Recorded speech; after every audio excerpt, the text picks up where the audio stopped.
Here now is Rudy Giuliani. Mr. Mayor, let's get your response to what Madam Clinton has had to say. Well, it's the most incredible act of hypocrisy I've ever seen. I mean, the woman basically voted to give 20% of our plutonium to Russia. Her crooked foundation got $150 million. $150 million. Her husband got a $2.5 million speaking fee.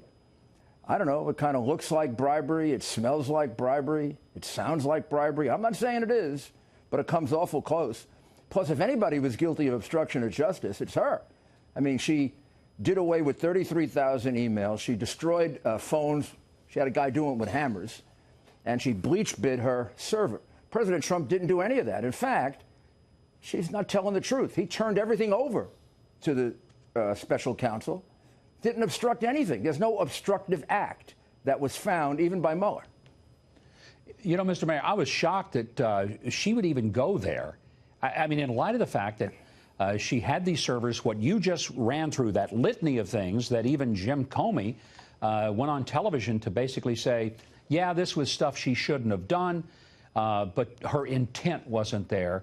But basically, he outlined a criminal case for her, and then for her to come and do it, I mean, that takes some real audacity, don't you think? Well, Mike, you know, every one of those acts I just mentioned is the typical thing you prove as evidence of intent. There's nothing more powerful in an obstruction case than destruction of evidence, which wasn't present in the Trump situation. Nor was there an underlying crime. He was found to be exonerated of collusion. That whole Russian thing turned out to be a hoax.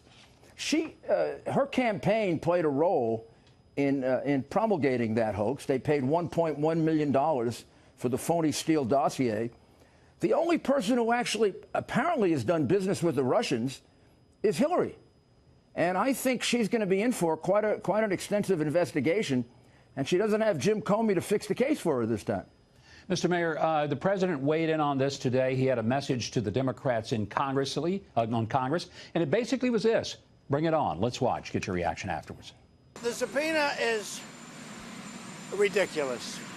I have been the most transparent president and administration in the history of our country. I thought after 2 years, we'd be finished with it. No, now the House goes and starts subpoenaing. They want to know every deal I've ever done. We're fighting all the subpoenas. Look, these aren't like impartial people. The Democrats are trying to win 2020. Mr. Mayor, the floor is yours. Your response. Well, this is a completely political harassment. I mean, anybody can see through it. Jerry Nadler, Schiff, Cummings, they've all prejudged the case a year ago. And unfortunately, because they have an inability to control their mouths, we have plenty of statements that he's guilty of obstruction, guilty of collusion. Adam Schiff has evidence of collusion that he never turned over to Mueller, apparently, or he was lying, one or the other. So these are not impartial arbiters, and there's a very good ground to resist these subpoenas as illegitimate hearings by the Congress. This is a political hearing. It doesn't serve any legislative purpose. It doesn't really even serve an investigative purpose. Mueller investigated it to a fairly well. And by the way, it's the second time an FBI investigation cleared the president of collusion. How many times does he have to be cleared of it? So I would resist those subpoenas and let them fight for anything they get and prove their legitimacy. And one of the things they want to subpoena is the physical body of Don McGahn, former White House counsel. Some of us are asking ourselves, I thought there were two things that were sacred. One was a husband and wife testifying against each other, and the other was that you cannot compel a lawyer to testify against his or her client. So what am I missing? Help me out here. I'm not a lawyer, I'm proud to say. You are. So you help me to understand this. Well, I find it to be extraordinary. Their requests defy every constitutional norm I can think of. The reality is that Cohen trashed the attorney-client privilege when he taped his client and lied to him about it, and then actually doctored the tape. And there's no reason to interrogate McGahn any longer. He was questioned for 29 hours. He must have given his entire history, going back to birth, for 29 hours. And if Mueller couldn't get out of him what he wanted, It just isn't there. So this becomes now harassment. It becomes really a violation of separation of powers.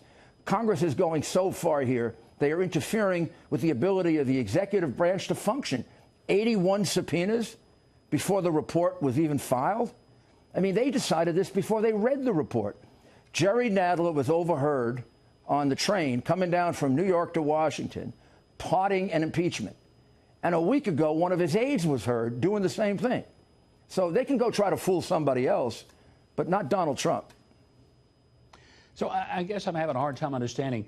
Impeachment is not going anywhere, not with the Senate in Republicans' hands, and it's going to be a bigger failure than it was with Bill Clinton in 1998. Why do the Democrats want to push it? Because it actually helped Bill Clinton.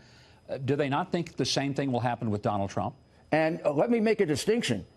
Bill Clinton was guilty of a crime. It's called perjury. You know, when the dress was produced, he had to stop lying about it. Otherwise, they'd still be lying about it now, and he and Hillary would be trashing Monica Lewinsky. But he got caught, and he had to admit that he committed perjury, lying under oath. Now, maybe it wasn't serious enough. Maybe it was more personal, but it sure was a crime. So in this case, the president was found not to have committed the underlying crime. And the reality is that the president's conduct is easily explainable. This is a man who was falsely accused, and everything they like to say is obstruction is a man trying to defend himself against very unfair, exaggerated, falsified charges. Yeah, I think I'd be pretty ticked off if somebody were accusing me of something like that as well. Can't blame him.